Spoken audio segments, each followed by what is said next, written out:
welcome back to another episode of the Algerian Football Podcast. Hope everyone is doing good. I hope everyone is doing well. Now then, let's get straight into it. The transfer window has slammed shut.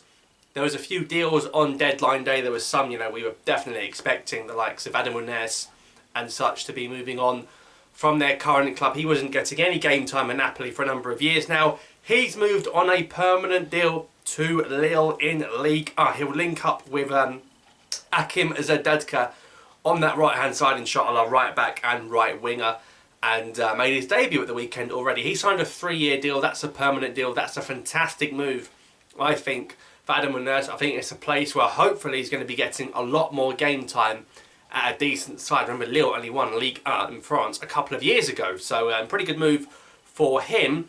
What I will say is, when he did come on in the weekend, it was only after about 30-35 minutes he came on, and we know this is a guy that struggles with injuries.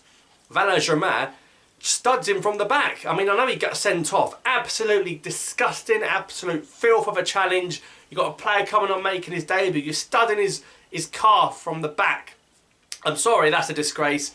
A red card for him, and ultimately Lille went on to win the game. So already a positive impact from Ounas. I've said a number of times on this channel, and I'll stick by it. Ounas is a far better dribbler than Youssouf Belaili because I think he's got better skills and I think he's more productive with the ball. And you saw at the AFCON when Algeria won it in 2019, even off the bench, not starting, just how many goals and assists Ounas managed to accumulate. So that's a good move. I'll tell you what's not a good move. There's been some absolute stinkers. Yanis Hamash has somehow left Boavista, a mid-table team in Portugal, for a team even worse. He's gone to Dnipro in Ukraine. He's gone to a team in Ukraine. First of all, is that safe? Second of all, I was expecting this guy to go to maybe Belgium, maybe the Netherlands, maybe Ligue 1, like a lower club in Ligue 1. He's gone to bloody Dnipro. With respect to Dnipro, what are you doing? You've just kissed farewell to your chances of an Algeria call-up. Belmadi ain't going to go to Kiev and start watching games. I can say that now. And even with the performance Hamash had when he came on, I think, against Iran, and now this, and now the likes of Ait-Nouri and Laroussi potentially entering the fold, I think Hamash has basically closed the door. He got his cap. He made his dream come true of playing for Algeria. I know Dnipro, by the way, are in the Conference League. I'm still very disappointed in that transfer. And then you've got Mehdi Zarkan and Abdel Medioub, both Algerian, been in Algeria squads before, both at Bordeaux. They've gone to Greece and Cyprus. They've gone to places like Crete, like a Ryanair holiday.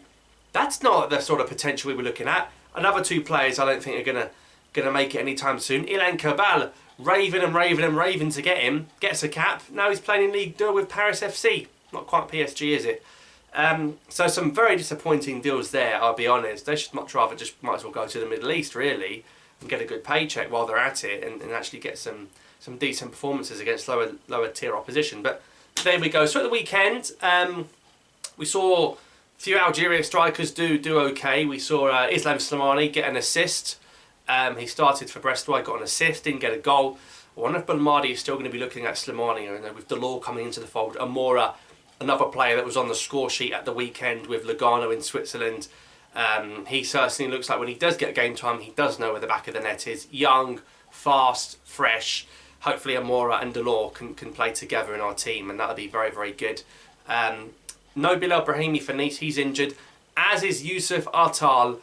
There's three things certain in life: death, taxes, and Youssouf Atal picking up an injury.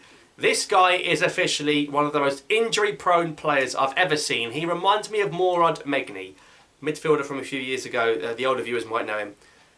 Now, I don't think he's got like a really injury-prone body. I think he's a player that works so hard, and the amount of runs he does from right back to ended up being striker and back, you're bound to be more injury-prone. Pull a hamstring and stuff like that, overwork the muscles. So, and he does get quite a lot of muscle injuries. He's had a shoulder injury, he's had a knee injury. So, but I actually think, hopefully, inshallah, this is not going to be one of those long-term injuries that keeps Youssouf Atal out for too long. Because Zadadka, although he scored and started for Lille at the beginning of the season, has been put on the bench now in recent weeks. So again, It's like the Cameroon game all over again.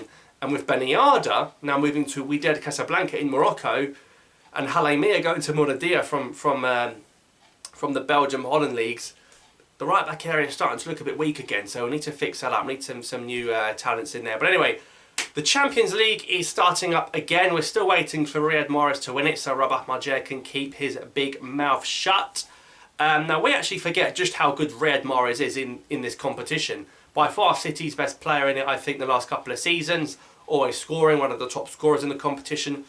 I know Real Madrid had the amazing comebacks and went on to win it. We forget Mahrez actually scored in that semi-final before Real Madrid and Benzema and Rodrigo turned it around. Mahrez actually put City ahead on the night in Madrid. So hopefully we'll have a big performance in the Champions League with him. They're away at Seville. I don't think Sevilla have won a game this season. Just got smashed at the weekend by Barcelona at home. So you expect City to go to Seville and win. Maybe even see Mahrez start that game because he hasn't started for a couple of weeks, and Pep might see Sevilla as potentially a bit of an easier game than many might think, considering their form at the moment. I think they've got 1 point from 4 in La Liga or something like that. Something terrible. I expect AC Milan and Benassa to also be playing in that game. They're away at Salzburg in Austria. Again, of course, Salzburg, Haaland's old team. They produce young products like that. Not an easy game as people think, but Milan should be getting there and either drawing or winning the game. Benassa should be playing that game, and maybe hopefully we're going to see Yacine Adli start playing some Champions League football as well. So Mahrez and Benassa, they'll always be playing the same day in the Champions League group nights, the way it's been done. So and then there'll be the other night where there's not really any Algerians playing because, you know, like Napoli, for example, letting Gulam and Ounas go, so we're not going to be seeing them in the Champions League anytime soon. In terms of Houssam Aouar, he's ended up staying at Lyon, one of the big soap operas of the summer. After all that, he's still got less than a year left on his deal.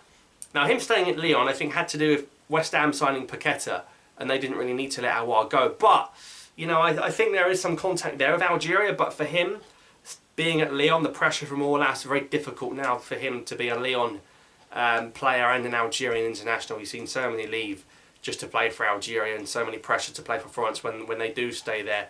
So, but what I will say is we do have a player like Ismail Benassa, who is top draw. I think he's one of the best midfielders in Europe. You saw how he played in that Milan derby, which Milan won against Inter. So Milan looking to retain the Scudetto. And a few people saying, oh, Benassa should go to a better club, he's so good, he could play in the Premier League.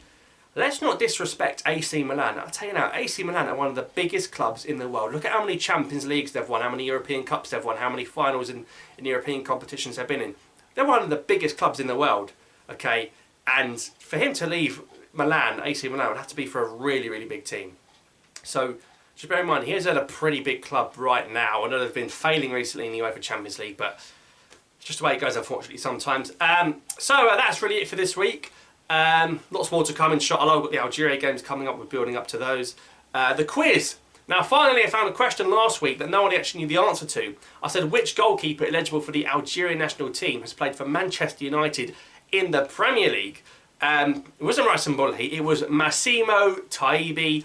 He was born in Italy. He's half Italian, half Algerian, as you can tell from the name Massimo Taibi. Played for Manchester United in the Premier League in the 99-2000 season. Started against Liverpool in the Premier League, made a massive error.